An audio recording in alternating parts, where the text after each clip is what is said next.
প্রবাসীদের দক্ষতা বাড়াতে কাজ করছে নিজের বলার মতো একটা গল্প ফাউন্ডেশন। সংযুক্ত আরব আমিরাতে চলছে তাদের কার্যক্রম। অনলাইনে 90 দিনের কোর্সে দিচ্ছেন প্রশিক্ষণ।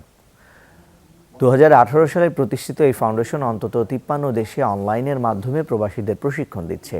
দক্ষ জনশক্তি গড়ে তুলতে বিভিন্ন কাজের উপর দিচ্ছে প্রশিক্ষণও। তাদের দাবি, এ পর্যন্ত অন্তত 7 লাখ মানুষ বিনামূল্যে এই সংগঠন থেকে প্রশিক্ষণ নিয়েছে।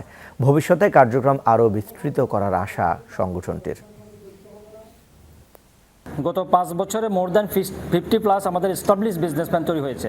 যেমন এর ভিতরে আমি নিজেও একজন। আমার নিজস্ব কিছু প্রতিষ্ঠান আছে, আমি দুবাইতে বিজনেস শুরু করে দিয়েছি। এটা আমার জীবনকে পুরা বদলে দিয়েছে। ইতিমধ্যে জানেন, নিজের বলার মতো গল্প ফাউন্ডেশন 16টি স্কিল ফ্রি ভাবেই সবার জন্য উন্মুক্ত।